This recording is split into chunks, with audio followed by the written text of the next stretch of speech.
NEET के मुद्दे पर संसद में इस वक्त हंगामा हो रहा है। सीधे रुख करेंगे संसद का। Yes, sir. Allow. Yes. महासचिव वेस्ट बंगाल श्री एस.के. नूरुल इस्लाम। वहां पे लेकर जाइए ना।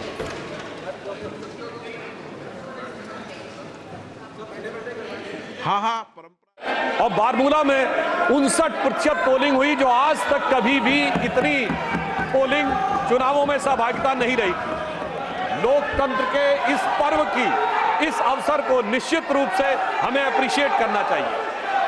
यद्यपि हमारे विरोधी कुछ अधिक उत्साह और उच्छृंखलता में दिखाई पड़ते हैं, परंतु इन चुनावों में हमारी सरकार की स्वीकार्यता और विस्तार एक नए आयाम तक पहुंचा है।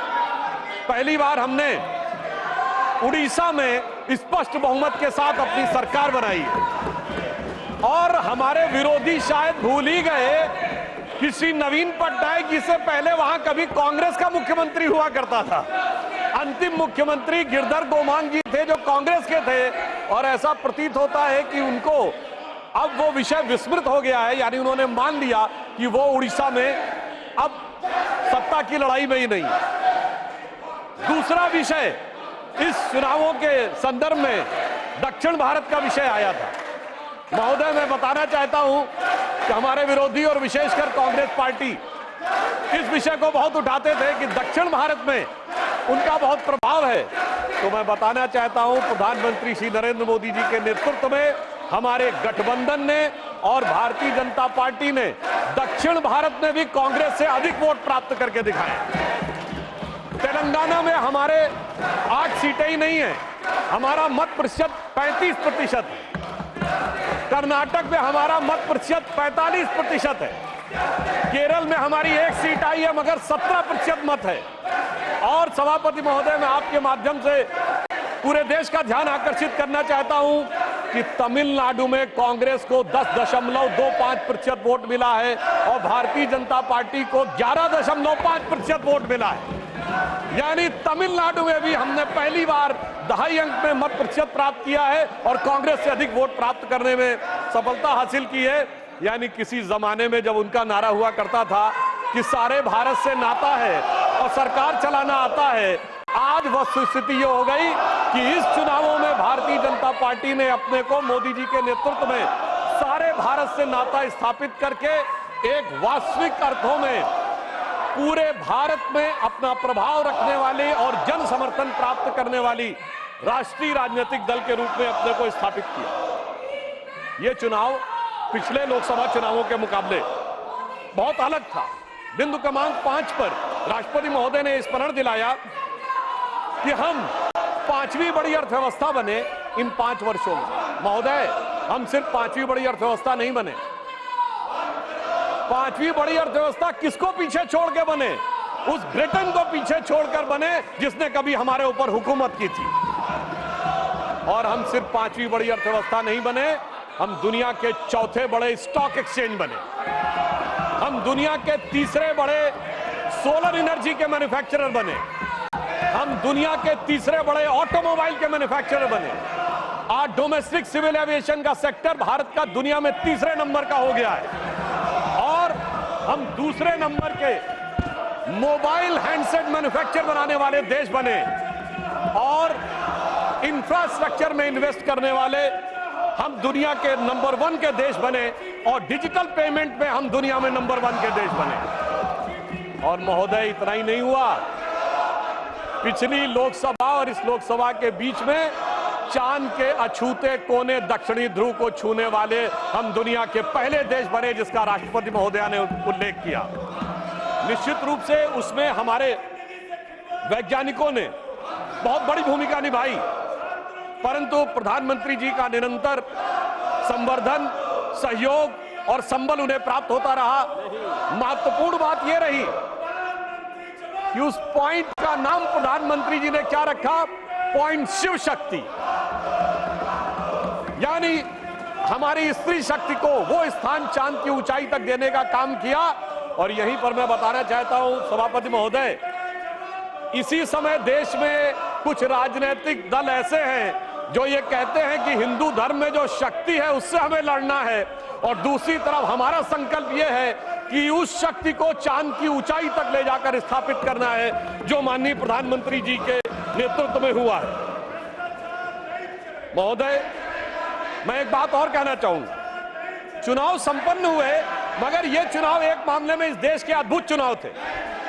सामान्यतः चुनाव होते हैं, चुनाव परिणाम के दिन एक पार्टी के कार्यालय में मिठाई बंटती है, धूम धड़ाका होता है, दिवाली होती है, और दूसरे की जगह गलियारे खाली नजर आते हैं। मगर ये चुनाव एक ऐसे चुनाव थे महोदय जहां दोनों जगह मिठाई बंट रही थी, दोनों जगह पटाखे छूट रहे थे, भाजपा कार्यालय में भी और कांग्रेस कार्यालय में भी। ऐसा क्यों हो रहा था?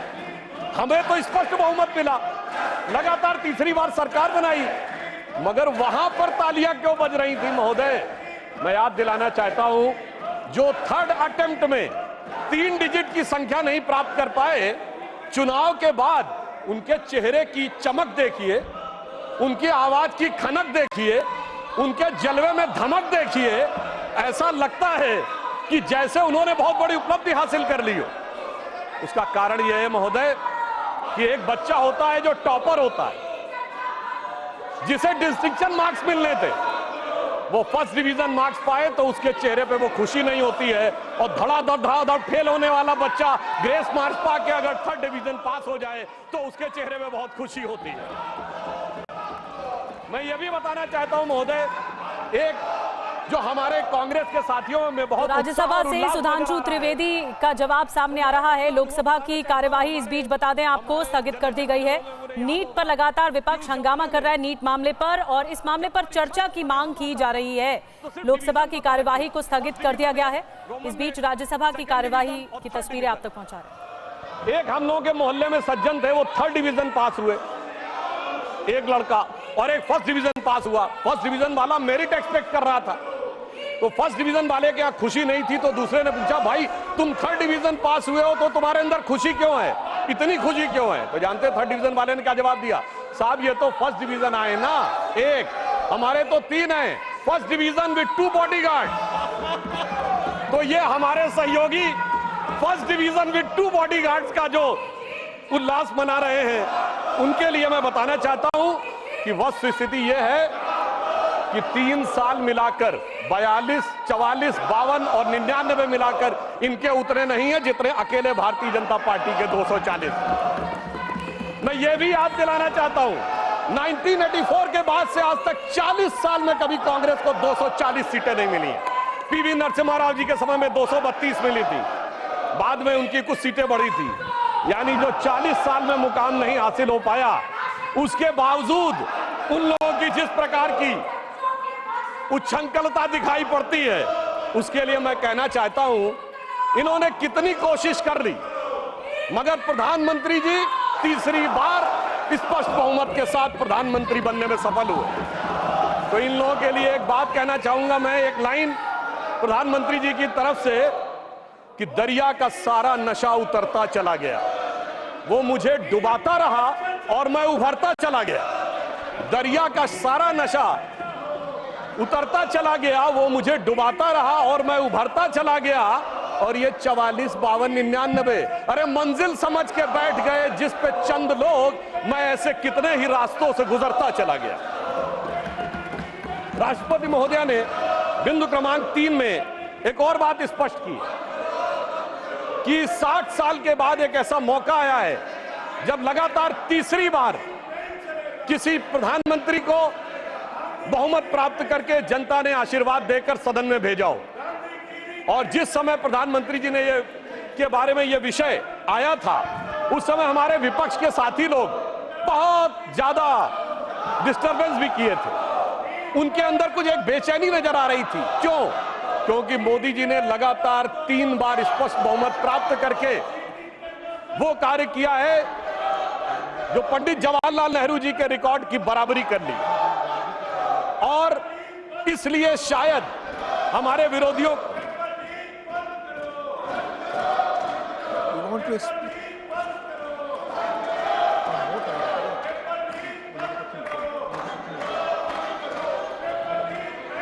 माननीय सुधांशु जी, माननीय एचडी देवगौड़ा जी एक्स प्राइम मिनिस्टर कुछ बोलना चाहते हैं, अगर आप समय उन्हें बीच में दे सकते हैं। जी जी honourable HD Deve Gowda. Sir, I have got the highest regard. All our senior members wants to raise the issue of the NEET. What has happened? Lakhs and lakhs of students are suffering in the country. Please, I have no objection. But the point is, the government has already taken the decision and order for a CBI inquiry. The inquiry has not been completed. In 2-3 states, they have arrested the people who are responsible for this type of damage. Sir, please, sir, I am sitting in this house. I don't want to take sides. But so far as the NEET examination is concerned, what has happened? Yes, I do agree. You can't fix the responsibility because there are thousands of examiners in the whole country. Is it so easy to fix the responsibility on an individual? The examination has, of course, it has gone wrong. And the government has taken the decision, it is the right decision. The concerned minister, the concerned minister has taken the decision. Till the inquiry is completed, you can't. Till the inquiry is completed, you can't take responsibility and damage the image of the government. I don't agree. We have got sufficient scope to debate on the issue of on the President address. On the President address we can discuss. But this is not the way. Unless and until the inquiry is completed, you can't fix the responsibility. I am not going to take sides. But the way in which our all elders, they are all senior leaders, they are all mature leaders. I don't know. When the inquiry is going on, how can they go on attacking the government? This is not the way. I only appeal to all mature leaders, senior leaders. Please, knowing full well, you know the entire issue. I only appeal to you not to say unnecessary. Try to blame the government. The government has done its duty and the inquiry is going on. Till the inquiry report comes, the minister, the HRD minister cannot take any decision or the government cannot take any decision till the inquiry is completed and the culprit is known. Then only we can discuss about the concerned person who is responsible. I make an appeal to all these members to see that let the house go smoothly. That's all, sir, what I can appeal. Ex prime minister बहुत mature माननीय देवगौड़ा जी देश के बड़े सम्मानित नेता हैं। उन्होंने जो कहा आपने सुना। प्लीज माननीय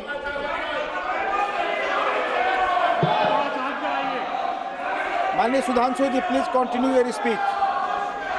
सभापति महोदय, अभी इस सदन के सबसे वरिष्ठ सदस्य, वयोवृद्ध नेता, पूर्व प्रधानमंत्री आदरणीय एचडी देवगौड़ा जी ने जो विचार कहे, बड़े दुख का विषय है कि 21 घंटे का समय आवंटित होने के बावजूद, सबसे वरिष्ठ सदस्य के द्वारा यह अनुरोध करने के बावजूद जिस प्रकार का आचरण दिखाया जा रहा है, इससे साफ समझ में आता है सभापति महोदय कि इनका उद्देश्य सवाल का जवाब और जवाब के सवाल में नहीं है, इनका उद्देश्य बवाल में अधिक दिखाई पड़ रहा है। इसलिए ये अपोजिशन की इस नियत को भी स्पष्ट करता है। अब मैं विषय पे आता हूं। जो मैं बता रहा था कि बिंदु क्रमांक 5 पर राष्ट्रपति महोदया ने कहा कि यह देश के इतिहास में 60 साल के बाद यह पहली बार एक घटना हुई है जब लगातार 3 बार किसी प्रधानमंत्री को स्पष्ट बहुमत प्राप्त किया हो। और जिस समय महामहिम राष्ट्रपति महोदया ने यह शब्द बोला था, हम सबको ध्यान है, सबसे अनेक विपक्षी सदस्यों ने अपनी अपनी सीट पर आवाजें करते हुए इसका प्रतिवाद किया था। संभवतः उनके मन में इस बात के लिए स्वीकार्यता नहीं हो पा रही थी कि यह कैसे हो गया कि लगातार तीसरी बार मोदी जी के नेतृत्व में भारत की जनता ने स्पष्ट जनादेश दिया और पंडित जवाहरलाल नेहरू जी का वो रिकॉर्ड जिसके ऊपर वो बहुत इतराते थे, उसकी बराबरी हो गई। मगर हमारे बहुत से विपक्षी सदस्य कहते हैं कि साहब नेहरू जी की बराबरी तो मोदी जी से नहीं हो सकती। तो सभापति महोदय, मैं आपके माध्यम से कहना चाहता हूं कि तीसरी बार मोदी जी चुन के आए हैं और ये मैं भी मानता हूं कि नेहरू जी और मोदी जी में बराबरी नहीं हो सकती, इसलिए तीसरी बार आने पे मैं सिर्फ 3 बिंदु दूंगा जिस पर हम मानते हैं कि नेहरू जी और मोदी जी की बराबरी नहीं हो सकती। नंबर 1, जब मोदी जी इस देश के प्रधानमंत्री के कैंडिडेट चुने जाने थे, सभापति महोदय, मुझे आज तक याद है 13 सितंबर 2013 शाम 6 बजे भाजपा की पार्लियामेंट्री बोर्ड की बैठक होनी थी और मोदी जी स्वयं उसके मेंबर थे, मगर उन्होंने कहा मैं उस बैठक में नहीं आऊंगा जिसमें मेरे बारे में विचार हो रहा हो। यह होता है नैतिकता के आधार के ऊपर निर्णय। और उस समय राजनाथ सिंह जी पार्टी के अध्यक्ष थे, तो मुझे यह दायित्व दिया गया था कि मैं मोदी जी को रिसीव करके अध्यक्ष के कमरे में बैठा लूं और जब बैठक समाप्त हो जाए तो सब एक साथ जाएंगे प्रेस कॉन्फ्रेंस में घोषित करने के लिए। और महोदय, पूरा पार्लियामेंट्री बोर्ड एक मत था, सारे कार्यकर्ता एक मत थे और पूरा देश एक मत था और तब प्रधानमंत्री के कैंडिडेट मोदी जी घोषित हुए। उधर पंडित जवाहरलाल नेहरू जब कैबिनेट मिशन प्लान के तहत 26 अप्रैल 1946 को कांग्रेस का नया अध्यक्ष चुना जाना था और उसके लिए कांग्रेस वर्किंग कमेटी की बैठक होनी थी और 20 अप्रैल को मौलाना आजाद को गांधी जी ने लेटर लिखा कि आप अपना नामांकन वापस ले लीजिए और मैं चाहता हूं कि नेहरू जी प्रधानमंत्री बने। परंतु इसके बावजूद उस बैठक के अंदर क्या हुआ, इसका रिकॉर्ड आचार्य कृपलानी ने अपनी किताब Gandhi his life and thought, Maulana Azad ने अपनी किताब India wins freedom, Rajmohan Gandhi ने अपनी किताब सरदार पटेल और उस समय के सबसे प्रख्यात पत्रकार दुर्गादास ने अपनी किताब India from Curzon to Nehru and thereafter में लिखा है कि 1 वोट मिला पट्टाभी रमैया को और शायद 1 या 2 वोट मिले आचार्य कृपलानी को, शेष सारे वोट मिले सरदार पटेल को और 0 वोट मिले जवाहरलाल नेहरू जी को। वाकई कैसे तुलना हो सकती है? सर्वसम्मति से प्रधानमंत्री के कैंडिडेट बनने वाले मोदी जी और 0 वोट पाकर प्रधानमंत्री के कैंडिडेट बनने वाले सरदार हमारे नेहरू जी। एक वो नेता जिसको पूरे देश ने नेता माना, एक वो नेता जिसको उसकी पार्टी में किसी ने नेता नहीं माना। इसलिए वाकई तुलना नहीं हो सकती। बल्कि मैं तो कहना चाहूंगा, आज खड़गे जी अध्यक्ष बनना था तो सोनिया गांधी जी की इच्छा थी, तो सारे डेलीगेट्स ने खड़गे जी को वोट कर दिया और शशि थरूर जी ने नामांकन वापस कर लिया। उस समय गांधी जी की इच्छा के बावजूद किसी ने नेहरू जी को वोट नहीं किया, तो मैं कह सकता हूं आज खड़गे जी की स्थिति उस समय के नेहरू जी से बेहतर है। अब मैं दूसरा बिंदु कहना चाहता हूं कि इसमें वाकई प्रधानमंत्री श्री नरेंद्र मोदी जी और खड़गे जी में तुलना नहीं हो सकती। देखिए, नेहरू जी ने के विषय में प्रख्यात शायर मजरूह सुल्तानपुरी ने एक आर्टिकल लिख दिया था कि उनकी कार्यशैली में हिटलर की झलक दिखती है और उसके बाद सभापति महोदय 2 साल जेल में रहे थे। और यहां मोदी जी के समय में हिटलर की मौत, मोदी जी की मृत्यु की कामना और कब्र खुदेगी जैसी बात कहने वाले लोग तो छोड़िए, जिन्होंने बोटी बोटी की बात कही थी वो सम्मानित सदस्य होकर अगले सदन में आ गए और इसके बावजूद किसी पे कोई कार्रवाई नहीं हो रही है। तो मैं मानता हूं कोई तुलना नहीं है मोदी जी और नेहरू जी की। दोनों की अप्रोच में जमीन आसमान का अंतर है। और एक मैं बात और कहना चाहता हूं, हमारे तीसरा बिंदु, हमारे प्रधानमंत्री श्री नरेंद्र मोदी जी को कितने देशों ने अपना सर्वोच्च नागरिक सम्मान दिया है। इसमें Bhutan, France, Papua New Guinea, Fiji, रूस और मालदीव। और मेरे विरोधी विशेष रूप से सुने, इसके अतिरिक्त तमाम मुस्लिम देश, Egypt, Saudi Arabia, United Arab अमीरात, बहरीन, अफगानिस्तान और विशेषकर ध्यान दें फिलिस्तीन, इतने देशों ने अपना सर्वोच्च नागरिक सम्मान प्रधानमंत्री श्री नरेंद्र मोदी जी को दिया, जो भारत के इतिहास में किसी मंत्री को नहीं मिला। और प्रधानमंत्री जी ने किसको सर्वोच्च सम्मान दिया? हमने भारत के, हमारी सरकार ने और सरकार की बनाई समिति ने सिर्फ हमारे नेताओं स्वर्गीय अटल बिहारी वाजपेयी जी और आदरणीय लाल कृष्ण आडवाणी जी को ही भारत का सर्वोच्च नागरिक सम्मान नहीं दिया, हमने कांग्रेस के भी नेताओं को सम्मान दिया। कांग्रेस के 3 बड़े नेताओं को भारत रत्न मिला। मदन मोहन मालवीय जी को हमारी सरकार में भारत रत्न मिला, प्रणब मुखर्जी जी को हमारी सरकार में भारत रत्न मिला, पीवी नरसिम्हा राव जी को हमारी सरकार में भारत रत्न मिला, हमारी पार्टी के नहीं थे परंतु कर्पूरी ठाकुर जी को भारत रत्न मिला, और कांग्रेस के नेता एससी जमीर और तरुण गोगोई जी को पद्म अवार्ड मिला। दूसरी तरफ नेहरू जी ने क्या किया? न किसी से अवार्ड मिला। अरे भाई, दूसरी पार्टी छोड़िए, अपनी पार्टी के सरदार पटेल और बाबा साहब अंबेडकर को भी नहीं दिया, उन्होंने अपनी सरकार से खुद को भारत रत्न ले लिया।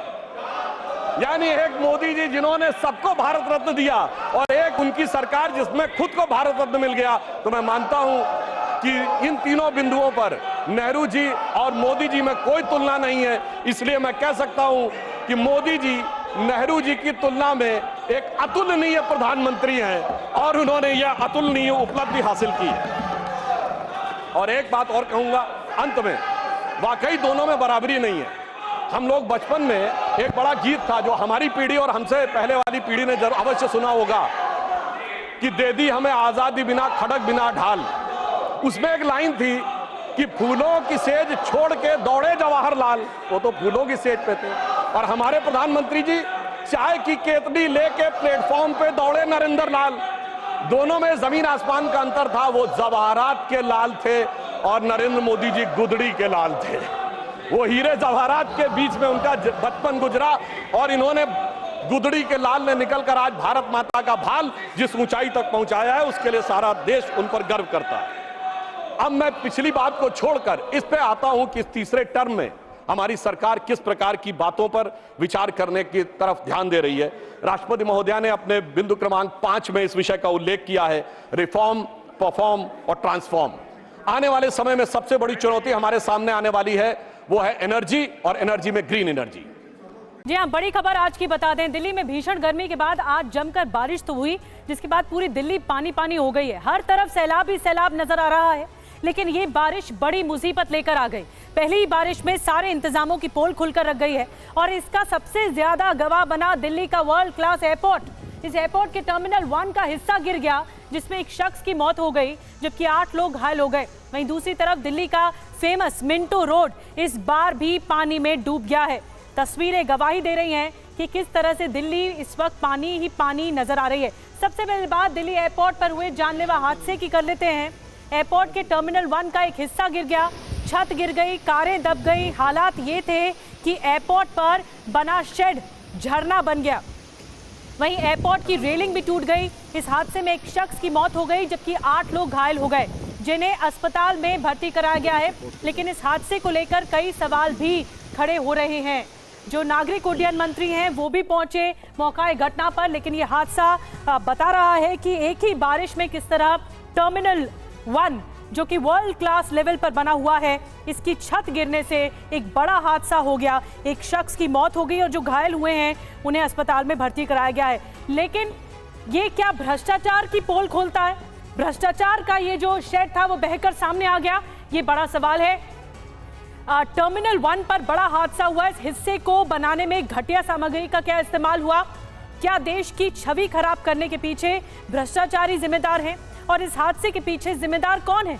क्योंकि बारिश के पानी से इतना बड़ा हादसा होना कई लोगों को कटघरे में खड़ा करता है और इसीलिए सवाल ज्यादा खड़े हो रहे हैं कि आखिर यह हादसा क्यों हुआ। एक ही बारिश के बाद इतना बड़ा हादसा। भारी बारिश से दिल्ली एयरपोर्ट पर जो बड़ा हादसा हुआ, एक बार फिर आपको बता दें, टर्मिनल 1 की छत का एक हिस्सा गिर गया। छत का हिस्सा गिरने से एक शख्स की मौत हो गई है। तस्वीरें बहुत भयानक हैं। छत का हिस्सा गिरने से 8 लोग जख्मी हुए हैं।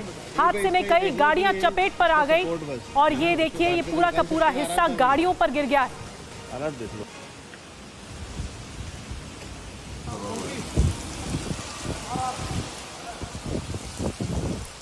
तो तो देखिए एक साथ हम आपको तस्वीरें दिखा रहे हैं किस तरह ये छत का हिस्सा गिरा और गाड़ियों पर आकर ही गिरा है। एक पहली तस्वीर आप देख रहे हैं जिसपे गाड़ी पे ये जो पूरा पिलर है वो आकर गिर गया है। दूसरी तस्वीर, तीसरी तस्वीर, चौथी तस्वीर जो बताती है कितना ज़्यादा नुकसान हुआ है। खड़ी गाड़ियों पर ये जो पिलर्स हैं, बड़े बड़े पिलर्स छत के, वो आकर गिर गए। ये पूरा हिस्सा छत का देख रहे हैं आप, ये पूरा आकर गिर गया। ये बहुत ही भयानक तस्वीरें हैं। जिस वक्त ये गाड़ियां वहां पर खड़ी थी बहुत ज़्यादा लोग नहीं थे, नहीं तो मौत का आंकड़ा भी बढ़ जाता। एक शख्स की मौत हुई है इसमें और कई घायल हुए हैं। और आपको एयरपोर्ट हादसे की 10 बड़ी बातें बताते हैं। आइए क्या हुआ। टर्मिनल 1 पर दिल्ली एयरपोर्ट की हादसा हुआ है। टर्मिनल 1 की छत का एक बड़ा हिस्सा गिर गया, पहली बड़ी बात। दूसरी बड़ी बात, छत की शीट और सपोर्ट बीम भी गिर गई। छत की जो शीट है वो पूरी गिर गई। तीसरी बड़ी बात, सुबह करीब 5 बजे ये हादसा हुआ है, 5 बजे। और चौथी बड़ी बात, पिकअप ड्रॉप के लिए खड़ी गाड़ियां क्षतिग्रस्त हुई हैं, जो पिकअप ड्रॉप के लिए आती हैं वहां पर एयरपोर्ट पर। पांचवी बड़ी बात, टर्मिनल 1 से जाने वाली उड़ानें 2 बजे तक कैंसिल कर दी गई हैं। छठी बड़ी बात, टर्मिनल 1 पर आने वाली उड़ानें चालू हैं, जो आ रही हैं, अराइवल्स हैं वो हो रहा है। टर्मिनल 2 और टर्मिनल 3 से उड़ानें पूरी तरह से चालू हैं, यहाँ कोई दिक्कत नहीं है। चेक इन काउंटर्स को बंद किया गया है, एहतियातन ये कदम उठाया गया है। और 9वीं बड़ी बात, नागरिक उड्डयन मंत्री मोहन नायडू एक्शन में आ गए हैं। उन्होंने मौका घटना का दौरा भी किया है और इस पूरे मामले पर आगे हादसे की जांच के लिए टीम भी गठित कर दी गई है, ताकि ये पता लगाएगी कि क्या सस्ती क्वालिटी का सामान या सामग्री इस्तेमाल की गई थी इसे बनाने के लिए। और दिल्ली एयरपोर्ट के टर्मिनल 1 का हिस्सा गिरने पर कई सवाल उठ रहे हैं। टर्मिनल 1 को बनाते वक्त बड़े बड़े दावे किए गए थे, दुनिया के सबसे शानदार और आलीशान के साथ साथ बिग, बेटर, स्मार्टर का दावा किया जा रहा था। लेकिन पहली बारिश में सारे दावे धुल गए। टर्मिनल का एक हिस्सा ढह गया। हादसे में एक शख्स की मौत हो गई, जबकि 8 लोग घायल हो गए। ये दावा था, लेकिन हकीकत क्या हुआ वो आप देख रहे हैं दूसरी तस्वीर में। और दावा ये था कि वर्ल्ड क्लास टर्मिनल बनेगा, लेकिन आज क्या हुआ। टर्मिनल 1 का खंभा उखड़ गया, छत गिर गई। ये बड़ी बात सामने आई है। तो ये दावा तो किया गया था कि वर्ल्ड क्लास टर्मिनल है, लेकिन क्या इसमें सस्ती क्वालिटी सामग्री इस्तेमाल की गई जो इस तरह से एक ही बारिश में ये गिर गया। और हादसे के वक्त वहां पर मौजूद चश्मदीदों का क्या कुछ कहना है, आपको सुनवाते हैं। आज यहाँ टर्मिनल 1 के डिपार्चर पर हुए हादसे पर बातचीत करने के लिए हमारे साथ कुछ चश्मदीद मौजूद है। सीधे बातचीत करते हैं। क्या हुआ था, कितने बजे की बात है और आप कहाँ खड़े थे? ये 5:30 बजे की बात है। मैं डिपार्चर के नीचे अराइवल पे ही खड़ा हुआ था। ऐसा लगा जैसे बिजली कड़की थी। उस टाइम पे ऐसा लगा जैसे बादल फटा, तो आवाज़ बहुत तेज आई थी। उसमें यह हादसा हुआ है। 8-10 टैक्सी ड्राइवर हैं, जिसमें से एक ड्राइवर की ऑन द स्पॉट मौत हो चुकी है। आप क्या काम करते हैं? मैं टैक्सी ड्राइवर हूँ। आप बाहर ही खड़े थे जब? जी। बारिश हो रही थी, क्या छत टपक रही थी? नहीं, छत नहीं टपक रही थी। बाकी तो एयरपोर्ट की तरफ से सब कुछ मजबूत था, लेकिन ये हादसा होना था तो हो गया। अच्छा, क्या देखा था सर आपने? वही है, बारिश की वजह से बिजली कड़कने की वजह से जो ये हादसा हुआ, आवाज़ ऐसे आई जैसे बादल से फटे। बादल फटने के बाद जब बाहर जाके देखा हमने तो ये छत गिरी हुई थी। और पैसेंजर जो आते हैं यहाँ पे अपनी फ्लाइट लेने के लिए, वो गाड़ियों से उतर रहे थे। कुछ गाड़ियाँ खड़ी थी जो उतारने के लिए पैसेंजर को, वो गाड़ियाँ छत के नीचे दब गई। कुछ हादसे हुए, कुछ इंजर्ड हुए, 1-2 डेड भी हुए। और हादसा सुबह 5 बजे हुआ। उसके बाद हादसे के बाद नागरिक उड्डयन मंत्री राम मोहन नायडू दिल्ली एयरपोर्ट पहुंचे और उन्होंने जायजा लिया। नायडू ने घटनास्थल का जायजा लिया है, राहत और बचाव कर्मियों से बातचीत भी की, उनसे मुलाकात की कि किस पेस पर आगे बढ़ रहा है राहत और बचाव का काम। अस्पताल में घायलों से भी मिले हैं राम मोहन नायडू। लेकिन इसमें आपको बता दें, नुकसान ये हुआ, एक शख्स की मौत हुई है, कई घायल हुए हैं। घायलों का उपचार किया जा रहा है। अस्पताल में जाकर भी उन्होंने मुलाकात की है। एक और बड़ी खबर जल्दी से बता दें, एयरपोर्ट हादसे में मृतक के परिजनों को मुआवजे का ऐलान कर दिया गया है। 20 लाख रुपए का मुआवजे का ऐलान किया गया है। उड्डयन मंत्री राम मोहन नायडू ने ऐलान किया है। घायलों के लिए 3-3 लाख के मुआवजे का ऐलान हुआ है। अब 2 तस्वीरें एक साथ आपको दिखाते हैं। आप देख रहे हैं राम मोहन नायडू को घटनास्थल पर मौके पर पहुंचकर उन्होंने जायजा लिया इस पूरे हादसे का। दूसरी तस्वीर घायलों का जो उपचार चल रहा है, इस बड़े हादसे में जो घायल हो गए उनसे भी नायडू मिले हैं। एक्सक्लूसिव तस्वीरें आप तक हम पहुंचा रहे हैं और मदद का भी, आर्थिक मदद का भी ऐलान किया गया है। और आइए आपको सुनाते हैं एयरपोर्ट हादसे पर नागरिक उड्डयन मंत्री राम मोहन नायडू ने क्या कुछ कहा है। Express our condolence to the life that has been lost in this tragic incident also, and along with that 4 people have also been injured, so we are taking care of them right now. As soon as the incident happened, it has come to our notice and we have reacted immediately. Right now the situation is under control. The whole rest of the terminal building has been closed off. Compensation has also been announced, 20 lakh for the deceased and also for the injured 3 lakhs. ये government का इतना तो मैं बता सकता हूँ, this government will not tolerate any untoward this thing attitude. अगर कहीं पे कुछ लापरवाही रहेगी तो ये सरकार जरूर उनके ऊपर कार्रवाई करेगी। जो प्रधानमंत्री साहब जो इनॉग्रेट किया वो दूसरा बिल्डिंग है, दूसरी तरफ है। जो यहाँ कोलैप्स हुआ है वो 2009 में 2009 में पुरानी बिल्डिंग है, 2009 में जो उस टाइम ओपन हुआ था। और राम मोहन नायडू को आपने सुना। इस बीच आपको ये भी बता दें, इस हादसे के बाद एयरलाइन कंपनियों को डीजीसीए ने निर्देश दिया है, यात्रियों के लिए वैकल्पिक फ्लाइट की व्यवस्था की जानी चाहिए। वैकल्पिक फ्लाइट नहीं तो पूरा पैसा वापस दें यात्रियों को। ये निर्देश जारी हुए हैं डीजीसीए की तरफ से।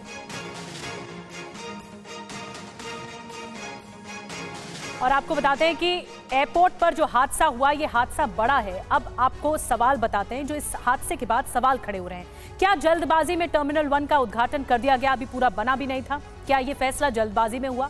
क्या टर्मिनल 1 बनाने में घटिया सामग्री का इस्तेमाल हुआ? दूसरा बड़ा सवाल। क्या छत बनाने में मानकों का पालन नहीं किया गया? तीसरा बड़ा सवाल। क्या टर्मिनल 1 के निर्माण में सरकारी भ्रष्टाचार हुआ है?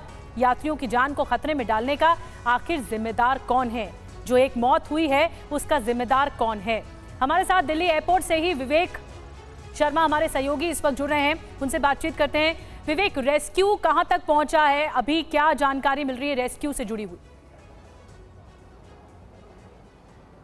देखिए, बताया जा रहा है कि रेस्क्यू ऑपरेशन जो है वो ओवर हो चुका है और इस वक्त भी एनडीआरएफ की टीम मौके पर मौजूद है और यहाँ पर मलबा हटाने का काम जो है वो जोरों शोरों पर चल रहा है। आप देख सकते हैं तस्वीरों में कि अभी भी आपको यहाँ पर जो है टीम नजर आएगी जो कि यहाँ पर मलबा हटाने का काम कर रही है और आपको ये जो छत का बड़ा हिस्सा है वो गिरा हुआ नजर आएगा, पिलर जो है वो गिरे हुए नजर आएंगे। तो एक बड़ा हिस्सा यानी कि बता सकते हैं कि डिपार्चर का जो ये जगह है, ये करीब आधे से ज्यादा जो बड़ी जगह है वो यहाँ पर उसकी छत गिरी है और उसके नीचे काफी गाड़ियां जो है वो दब गई थी और बताया जा रहा है कि करीब 8 लोग जो है वो फंस गए थे जिन्हें रेस्क्यू करवाया गया था, जिनमें से एक शख्स की मौत हो चुकी है जिसका नाम आशीष बताया जा रहा है।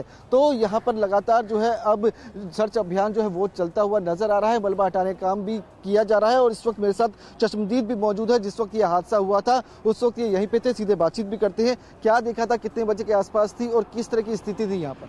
ये जो हादसा है ये 5 से सवा 5 बजे के आसपास हुआ है। 5 से सवा 5 बजे के आसपास हुआ है। हमारा यहाँ पे ट्रांसपोर्ट का काम है, हम टैक्सी वगैरह का ड्रॉप एंड पिकअप का काम करते हैं। 24 आवर हमारा काम रहता है यहाँ पे। 5 बजे के आसपास मतलब एक धमाका टाइप सा हुआ, बिल्कुल पास में हमारा ऑफिस है। तो हमने जैसे ही बाहर आके देखा तो जो अपना ये डिपार्चर का शेड है ये गिरा हुआ था। हमने फिर जाके वहाँ पे देखा बहुत सारी गाड़ियाँ थी जो इसके नीचे दबी हुई थी। हमारी टीम थी, कुछ यहाँ पे जो सिक्योरिटी गार्ड थे उन्होंने अच्छी कोशिश की, जिन पैसेंजर को हम निकाल सकते थे उनको हमने निकाला है। हमारी गाड़ियों में फर्स्ट एड किट होता है, जिनको हम फर्स्ट एड हमने कोशिश की उनको फर्स्ट एड देने का भी, और उसके बाद कुछ हमने अपनी गाड़ियों से भी कुछ पैसेंजर को निकाल के अपनी गाड़ियों से मेडिकल में भिजवाया है। हमने जितना हमारी टीम से हो सकता था हमने वो कोशिश की है। काफ़ी दर्दनाक हादसा था ये, जिसमें जो भी हमारे कुछ टैक्सी ड्राइवर हैं, आप बातचीत जारी रखिए क्योंकि ये हादसा बड़ा है और क्योंकि सबसे ज्यादा अमूमन जिस समय ये हादसा हुआ वहां पर कैब ड्राइवर ज्यादा रहते हैं तो उन्हें नुकसान ज्यादा हुआ है। लेकिन इस बीच सियासत भी इसके बाद, इस हादसे के बाद शुरू हो गई है। नेता बयानबाजी शुरू कर चुके हैं। प्रियंका गांधी का प्रधानमंत्री मोदी पर हमला। मार्च में प्रधानमंत्री ने टर्मिनल 1 का उद्घाटन किया, आज उसकी छत गिर गई। एक कैब ड्राइवर की दुखद मौत। जबलपुर एयरपोर्ट का उद्घाटन हुआ, उसकी भी छत गिरी। अयोध्या के निर्माण कार्यों के खस्ताहाल पर देश दुखी है, ये कहना है प्रियंका गांधी का। तो 3 बड़े मुद्दे उठाए हैं प्रियंका गांधी ने। और अब बात करते हैं बारिश के बाद पानी पानी हुई दिल्ली की। जी हां, पहली बारिश में राजधानी दिल्ली धुल गई। दिल्ली का हर हिस्सा पानी में डूब चुका है। सड़कों पर आए सैलाब में गाड़ियां तैरने लग गई हैं। फिरोज शाह रोड, शांति पथ, अरविंदो मार्ग, मूलचंद, साकेत मेट्रो के पास जबरदस्त जल जमाव हो गया है। तस्वीरें आपके सामने हैं। भारी बारिश की वजह से दफ्तर जाने वाले लोगों को भारी दिक्कतें हुई हैं। आज सुबह सुबह जगह जगह पानी भरने की वजह से कई जगह सड़कों पर लंबा जाम भी देखने को मिल रहा है।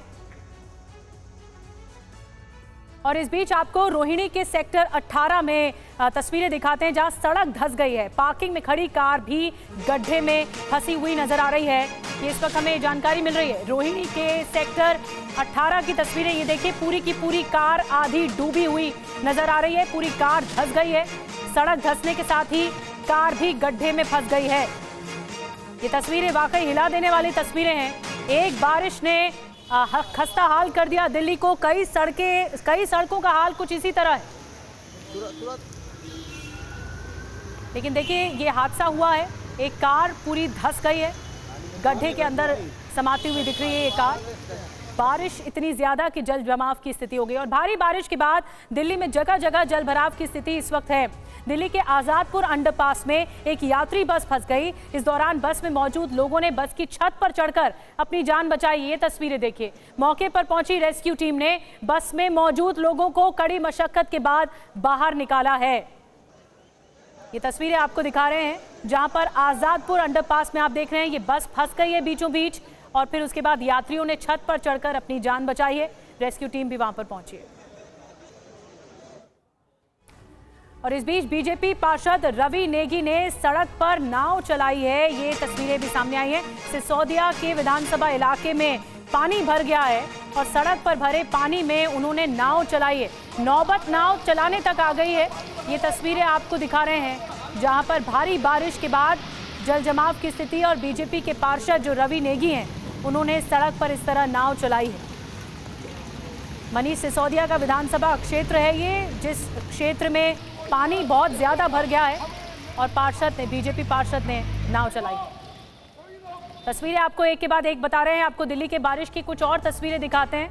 पहले ही बारिश में दिल्ली की सड़कों पर पानी भर गया है। हर बार की तरह मिंटो ब्रिज में भी इस बार 5 से 6 फीट पानी भर गया। मिंटो रोड पर एक कार पूरी तरह डूब गई, ट्रक भी कई फीट तक डूब गई है। ये तस्वीरें देखिए, मिंटो रोड पर कार डूबी है, पानी में ये ट्रक डूब गया है। आईटीओ पर भी भारी भरा पानी, सड़कों पर सैलाब है। इस वक्त भारी ट्रैफिक जैम है और तस्वीरें आपको दिखा रहे हैं। ये तस्वीर देखिए, दिल्ली के एम्स के पास की है। सड़क पर भारी जल जमाव है। गाड़ियां रेंगती हुई नजर आ रही हैं, अभी भी रेंग कर चल रही हैं। पानी से बचने के लिए लोग किसी तरह डिवाइडर पर चढ़कर अपनी मंजिल तक पहुंचने की कोशिश कर रहे हैं। ये थोड़ी देर पहले की तस्वीरें आपको दिखा रहे हैं। दिल्ली का एम्स का इलाका देखिए, कितने सैकड़ों हजारों की तादाद में मरीज यहां पर पहुंचते हैं। लेकिन आज दिल्ली थम गई। इतनी भारी बारिश के बाद दिल्ली में हर जगह पानी नजर आ रहा है, खासकर इस इलाके में।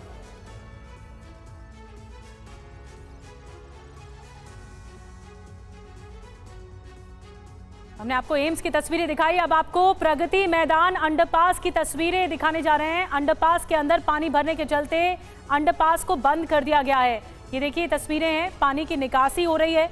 अंडरपास में पानी भर गया है और आवाजाही को बंद कर दिया गया है। इसी इलाके से संवाददाता शिवांग माथुर की तस्वीरें आपको दिखाते हैं। इस वक्त हम मौजूद हैं प्रगति मैदान का जो अंडरपास है, जो नया अंडरपास बनाया गया है उसके अंदर। और हालत आप देखें कि इस अंडरपास के अंदर पानी जो है वो भर चुका है, जिसकी वजह से अथॉरिटीज़ और एजेंसीज ने और पुलिस ने इस अंडरपास को बंद करने का निर्णय लिया है। आखिर क्यों इसका अंडरपास का जो पानी है वो नहीं निकल रहा, उसका बड़ा कारण ये है कि लुटियंस दिल्ली में इंडिया गेट के आसपास जो नेताओं के या जजेस के मकान बने हुए हैं, जो वीवीआईपी मकान हैं, उनके अंदर जो पानी चला गया है वो पानी पंप के द्वारा निकाला जा रहा है और उनके घरों में जो पानी गया है उसको डाइवर्ट किया जा रहा है पंप के थ्रू। तो ये जो मोटी धार आप पानी की देख रहे हैं, इन मोटी धारों का जो केंद्र है, जो पानी का जो केंद्र है वो घर हैं लुटियंस दिल्ली के, वो वीवीआईपी मकान हैं जहां से ये पानी निकाल के अंडरपास की ओर भेजा जा रहा है। तो ये पानी की जो मोटी धार आप देख रहे हैं अपनी स्क्रीन के ऊपर, असल में ये वो पानी का निकास किया जा रहा है ताकि तो शिवांग माथुर की रिपोर्ट आपने देखी, प्रगति मैदान अंडरपास से रिपोर्ट दिखा रहे थे और हर बार की तरह इस बार मिंटो रोड के हालात भी बहुत खराब हैं। एक बार आपको तस्वीरें दिखाते हैं। मिंटो रोड अंडरपास भारी बारिश की वजह से पूरी तरह भर गया है। देखिए तस्वीरें, दो तस्वीरें आपके सामने, एक तरफ कार डूब गई तो दूसरी तरफ एक ट्रक भी पानी में फंस गया है। और प्री मानसून रेन ने दिल्ली के मिंटो ब्रिज को पूरी तरह डुबो दिया है। लगभग 15 फीट तक पानी भरा हुआ है। इस पानी के अंदर एक कार पूरी तरह से डूब चुकी है जो नजर नहीं आ रही है। आपके सामने तस्वीरें हैं, जबकि एक ट्रक भी पानी में लगभग डूब चुका है। और संवाददाता पुनीत की रिपोर्ट आप तक पहुंचाते हैं। पिछले कुछ दिनों से दिल्ली और एनसीआर में भीषण गर्मी पड़ रहे थे। तपिश और उमस से लोग परेशान थे और इंतजार कर रहे थे बारिश का। प्री मॉनसून रेन आई, धीरे से आई, चुपके से आई और शुक्रवार की सुबह जब अलसाई दिल्ली और एनसीआर के लोग सोकर उठे तो बारिश ने, तेज बूंदों ने उनको पूरी तरीके से भिगो कर रख दिया। कुछ घंटों की बरसात ऐसी हुई कि दिल्ली पूरी तरीके से दरिया बन चुकी है। इस वक्त हम मिंटो ब्रिज पर खड़े हैं और मिंटो ब्रिज का हाल आप देखेंगे। यहाँ पर 15 फीट से ज्यादा तक पानी लगभग भर चुका है। सामने आप जो देख रहे हैं पुल के नीचे, वो दरअसल एक ट्रक है जो लगभग पूरी तरीके से डूब चुका। 750 के आसपास नाले हैं। कुल 200 नाले परसों तक साफ हुए थे। डीसिल्टिंग होगी नहीं, पानी इकट्ठा होगा, उसका कास्केटिंग इफेक्ट नई दिल्ली एरिया में आपको दिखाई दिया है। उसके बावजूद हम अपनी तरफ से, हमारा पूरा स्टाफ, हम एक्स्ट्रा पंप्स लगा करके और इन सारे पानी को निकासी की कोशिश कर रहे हैं। और हम एनडीएमसी की जनता से क्षमा भी चाहते हैं